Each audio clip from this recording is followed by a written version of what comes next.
I am my sister's keeper. Advocacy for African women in the United Nations and the African Union who are dismissed and silenced for speaking up for Africans' rights.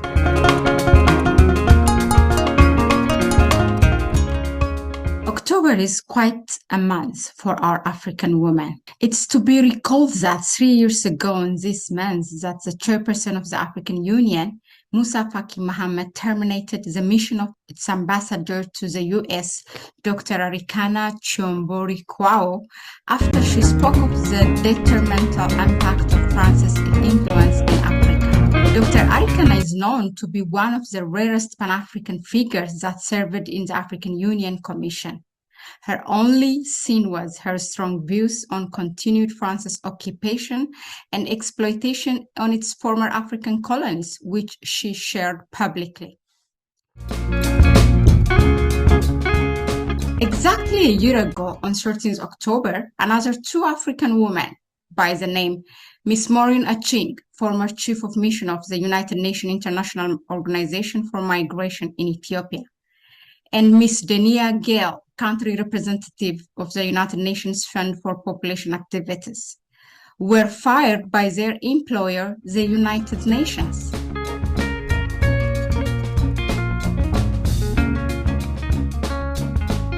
We have also other African women who are victims of the UN, whose name for now remains to be anonymous, because they are being put on a continuous investigation and they are currently unreachable at their workplace.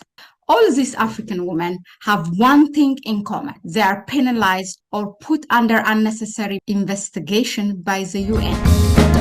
Why?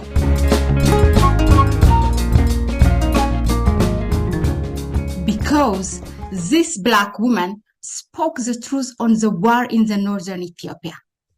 Because they stood with the values of the United Nations.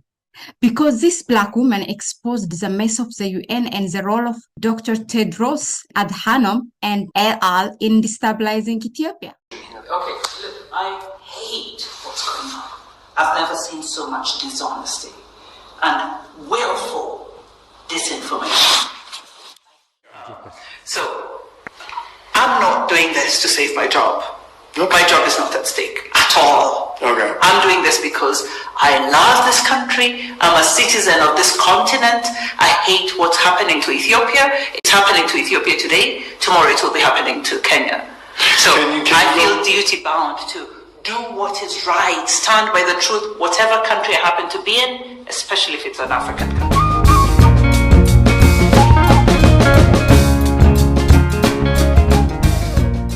And because they exposed UN's camouflaging of humanitarian aid as a weapon to destabilize a country.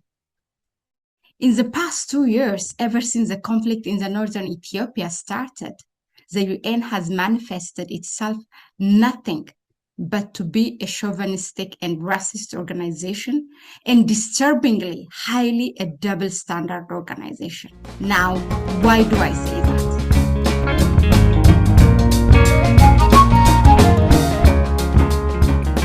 Have the male UN staff figure who get away with their crime commitment against the UN rules and regulations and even get a second term in office. Yes, the case on point is Dr. Tedros Adhanom, Director General of the United Nations World Health Organization. In Tigray.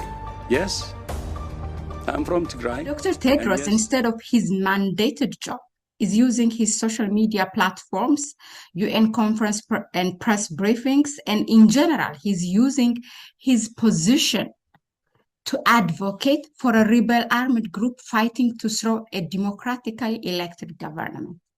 He's using his office to demand of the international community to intervene in a sovereign country, to tour the world and meet leaders, and even sometimes defense ministers, not for health issues, as one may think, but for an illegal ammunition supply for a rebel group. He opted for a shocking silence when hundreds of thousands of minor children from Tigray forcibly recruited.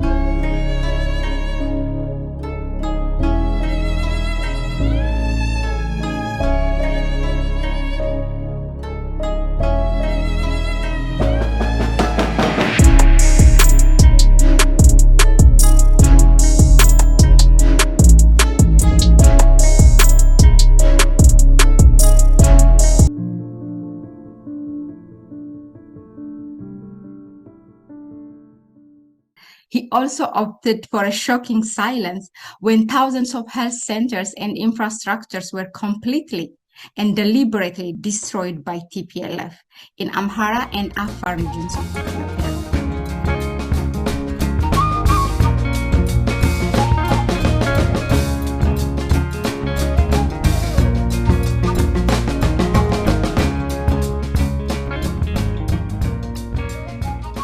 He failed to condemn when 500,000 liters of fuel looted from UN agency World Food Programme in Tigray, and when also more than 500 humanitarian aid transport vehicles were hijacked by TPLF and used for war. Honestly, at this level, Dr. Tedros Adhanom has simply degraded a World Health Organization to an agency of a rebel group to be their spokesperson and lobbyist.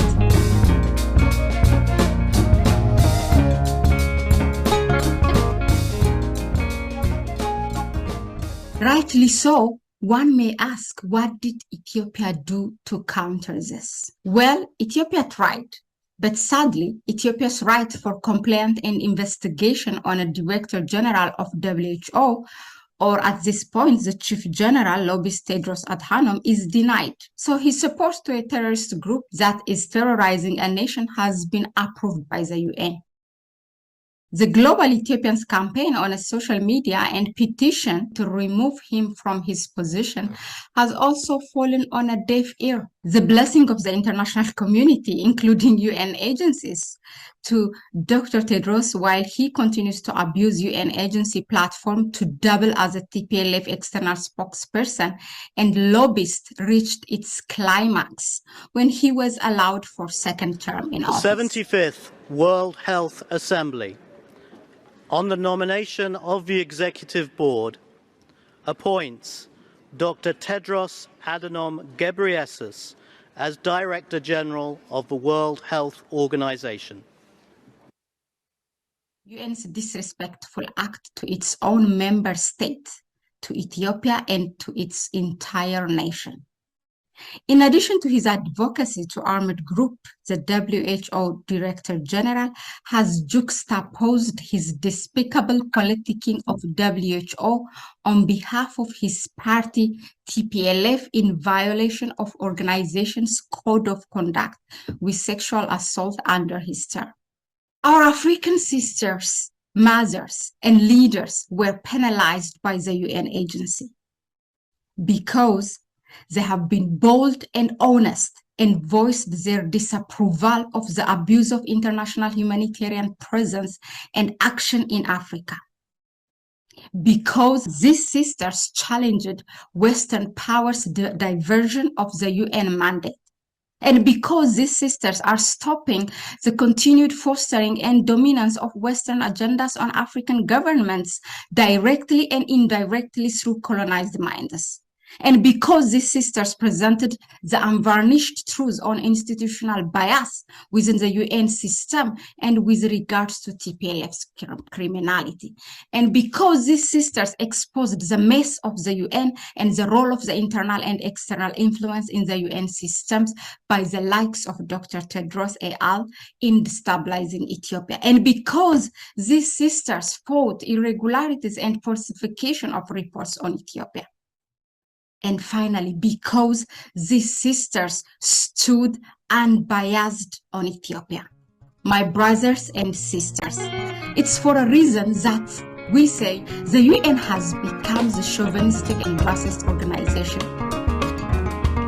As an African and at large as a woman, it's our collective duty to check on our sisters and check on the challenges that they are going through physically, mentally, and spiritually. Sister Maureen Achieng and Sister Dennia Gayle. But above all, it's our duty to celebrate such courageous African women for the sake of our children, so that they will be their icon and will not be forgotten. I am my sister's keeper. Are you?